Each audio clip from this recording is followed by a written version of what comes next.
A 15-year-old high school freshman, Aono Tsukune, is on a bus that is taking him to his new school, Yokai Academy, when we get to know a little backstory of our protagonist along the way. Tsukune is revealed to be quite bad at studying, as he was the only one among his friends who was unable to get into literally any high school. Worried about Tsukune's academic future, his father is returning home from his job when he finds an enrollment letter from Yokai Academy, and Tsukune's parents enroll him immediately without any hesitation. Tsukune's journey is about to be complete as he crosses a tunnel to reach the academy, which seems to be in a very unnatural environment. Without thinking much about the situation, Tsukune makes his way towards the academy's building, and on the way, a beautiful girl with pink hair crashes into him. Her name is Akashiya Moka, and she turns out to be a freshman at Yokai Academy just like Tsukune.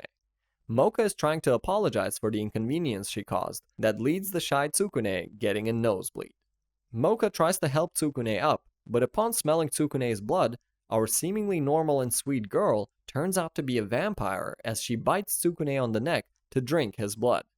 Tsukune doesn't quite seem to mind the matter too much and proceeds to attend his first class at school after befriending Moka like nothing happened. And the teacher begins to reveal some shocking facts about the already sus Yokai Academy. The teacher remarks that this academy was made for monsters to coexist with humans, and that's why everyone in the class who seems to be a human are actually monsters of various types. The teacher also reveals how the school grounds prohibit a human from entering, which leads to Tsukune getting even more worried. While all this information is so suddenly dropped on Tsukune, Moka happens to enroll in his class as well and ends up creating trouble for him as she gets quite chummy with Tsukune alone after ignoring every other guy in the class. Tsukune is hanging out with Moka outside the class after coming across such a stressful situation when a guy named Komiya from his class pulls up on the two and shows the power of a real monster to Tsukune, throwing the weak human on the vending machine. Moka helps out Tsukune and the two are hanging out on the rooftop later when Tsukune wonders why Moka isn't so scary looking despite being a vampire.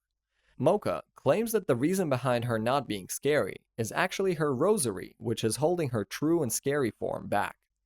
After hearing all this recent information and the interaction with Komiya, Tsukune decides that this school isn't really for a human like him and is taking his stuff to leave when Moka tries to stop him as he is her only friend. Suddenly, Tsukune gets angry at Moka after she reveals her interactions and opinions of humans in general, leading Tsukune to reveal that he is also one of the humans she despises so much. He runs away after being rude to the girl and travels some distance when Komiya from earlier comes up to Moka with the intention of harming her. Moka gets attacked by Komiya, who is in his complete monster form, and Tsukune comes back to help her after feeling that something is wrong. Being a mere human really puts Tsukune at a disadvantage against monsters, as he isn't able to do pretty much anything at all. Something unexpected happens when Tsukune somehow ends up removing Moka's rosary, leading to the arrival of the real cold and scary vampire as the sky turns red to welcome her. Moka's scary form comes out, and now her hair has changed to silver with her eyes turning crimson. Moka shows the power of a real vampire when she absolutely thrashes Komiya without any problems, and grabs Tsukune, who had gone unconscious. Tsukune wakes up next to the sweet Moka a while later.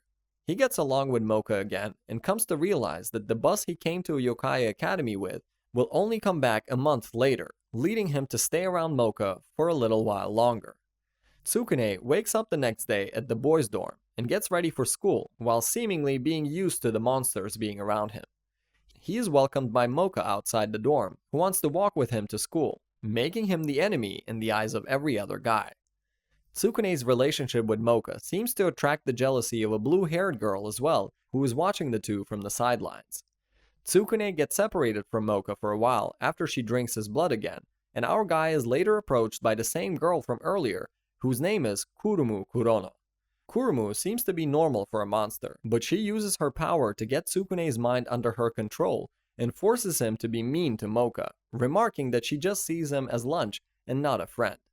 At school, Kurumu and Moka get into another argument about Tsukune's claim, and despite Tsukune not wanting to be mean to Moka, Kurumu uses her power once again to get Tsukune on her side as she is revealed to be jealous of Mocha for interfering in her master plan of becoming the most popular girl at school.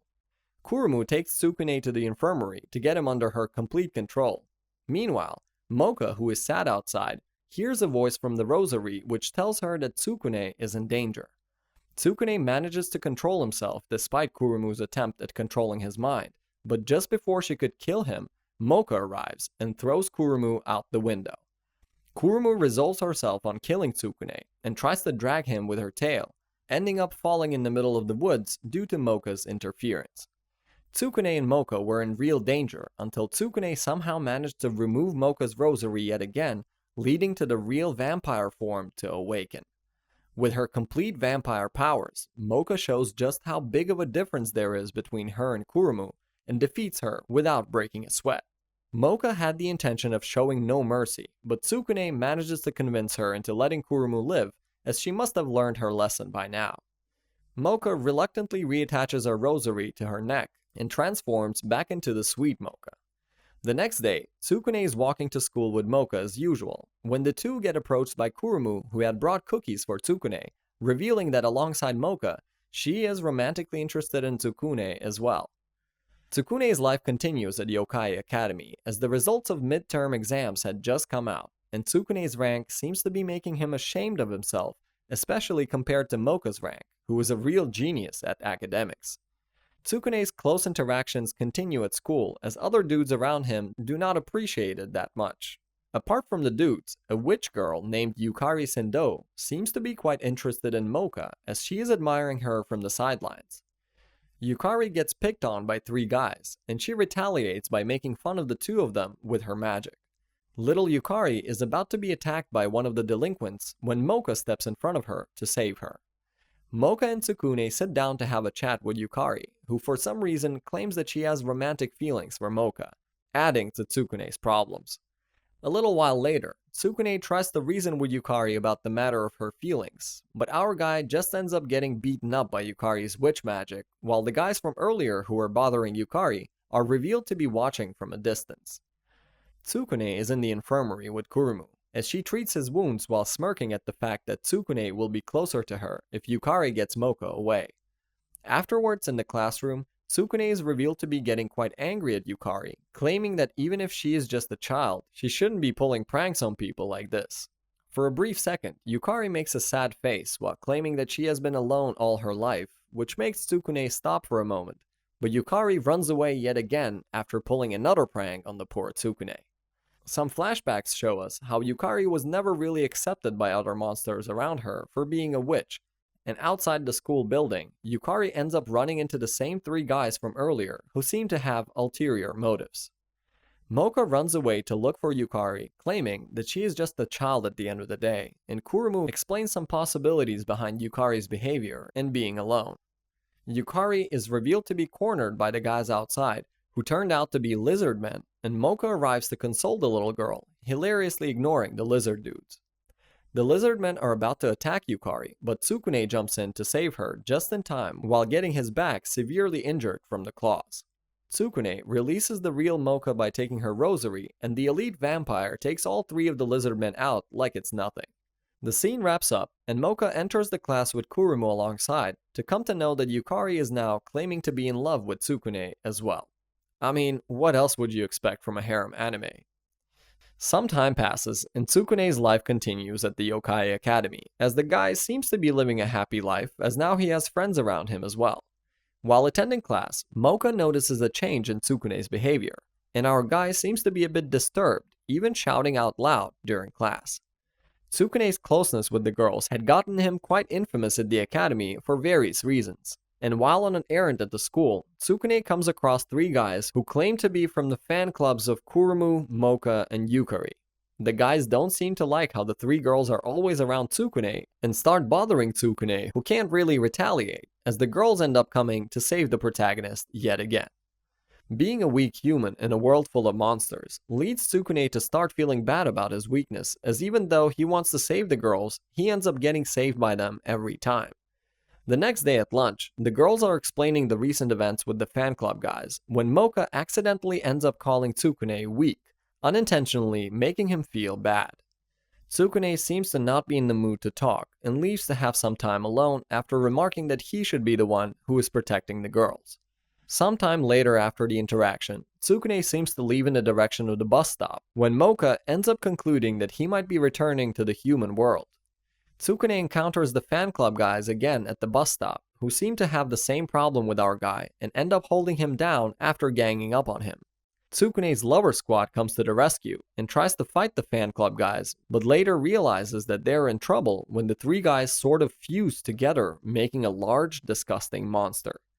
Tsukune delivers a speech, making it seem like he would finally do something in the show, but he ends up just releasing Mocha's inner self, as always. The sadist vampire takes care of the fan club rather easily, and after the fight wraps up, Tsukune reveals that he isn't going anywhere, but just wanted to send a letter to his family through a bus. The day ends up on a happy note for Tsukune and his harem, and the next day arrives with the news that the bus will be arriving once every day now.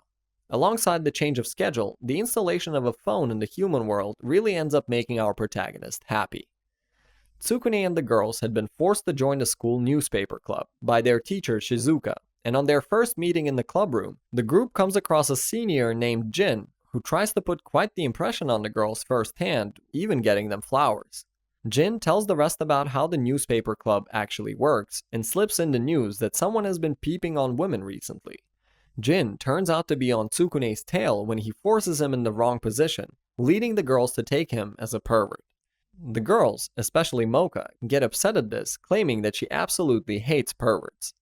Tsukune was already suffering from a lot of problems when Jin decided to up the level, and he took a photo of Tsukune, essentially framing him as the one who has been peeping on the women all this time. The girls took Tsukune as their enemy and surrounded him to give him a treat when both Kurumu and Yukari were seemingly suspicious that Tsukune would not do something like this and decided to further investigate the truth. The following night somehow turns out to be the night of the full moon when Jin approaches Mocha on the rooftop, trying to make Tsukune a terrible human being in her eyes. Jin tries to make a move on Mocha, who pushes him away, and just before he could say anything more, the other two girls come up to them in detective outfits, proving the flaws in the photos of Tsukune. With Jin's cat out of the bag, he decides to be forceful and transforms into a werewolf to attack the crew. Tsukune arrives just in time and performs his usual duty in every single fight of this show till now to remove Mocha's rosary. The inner Mocha awakens yet again, and despite the werewolf being as strong as some vampires, Mocha defeats Jin easily by throwing him off the roof. The next day gets even worse for Jin, as the truth of him being the culprit spreads in the school, leading him to be chased by all the girls with vengeance on their minds. Okay, that got a little extreme, but the girls were quite angry alright. The activities at the newspaper club continue, and they end up doing pretty well as their articles make all of their stock sell. While Jin tries hitting on girls after the sale, Tsukune gathers around with his group, planning to hold a big party after school to celebrate the matter. A random girl comes up to Tsukune's group, claiming that it must be nice since they are friendly and close. Tsukune assumes that she is looking for a newspaper as well, and he gives her a crumbled one out of his pocket. The girl leaves after calling Tsukune cute up close, making the rest of the harem obsessed over Tsukune as always. The remaining classes of the day begin, and the girl from earlier, whose name is Shirayuki Mizore, attends the same class as Tsukune while the teacher remarks that she will be rejoining after a long time of absence. Outside in the hallway, Tsukune is busy when he notices Mizore following him around. He asks her if she needs something, but she just ends up saying random things and claiming that she loves Tsukune's articles in the newspaper. Mizore proves that she really does like Tsukune's articles when she pulls out a whole scrapbook filled with Tsukune's work, making our guy concerned about this much support. She further clings to Tsukune, claiming that he also must be lonely since their personalities are the same, and while all this is going on, homeroom teacher Shizuka gets approached by another teacher who warns her to be wary of the student who recently joined, as she might be a bad influence. After getting back to Tsukune, we find out that he had been dragged outside by Mizore to spend time with her, and since Tsukune had promised the other girls a party, he tries to leave, ending up upsetting Mizore. In the club room, Mocha is attacked by Mizore, who ends up just being a clone when Mocha tries to defend herself. Moving back, Tsukune, who had been detained by Mizore's ice magic as she wanted to keep him completely to herself, is saved by Mocha and Kurumu, who arrive just in time. Mizore tries to force her feelings on Tsukune, but he just ends up rejecting them, making Mizore sad. Just when Mizore leaves, the lake she had frozen gets weak, breaking afterwards. The same teacher, Kotsubo, is revealed to be approaching Mizore, who is crying outside. In the club room, our trio had caught a cold, and more problems arrive when Shizuka revealed that Mizore might end up getting expelled due to Kotsubo's condition being blamed on her. Jin arrives with some sort of scoop while Tsukune rushes to help Mizore out and ends up finding her on the corner of a lake. Mizore is talking about her depression when it is revealed that Jin's photographs have cleared the whole matter now. For reasons being unknown, Mizore jumps down from the cliff after forming her ice clones, but is caught by Tsukune, who is unable to pull her back up due to being too weak. Just like always, Inner Mocha arrives to save the day, and she teaches Mizore a lesson to rethink life after she pulls her back up. The newspaper club witnesses a new member the next day as Mizore arrives with a new haircut, joining the harem of Tsukune, making our guy wonder whether he wants to enjoy this life or return to the human world.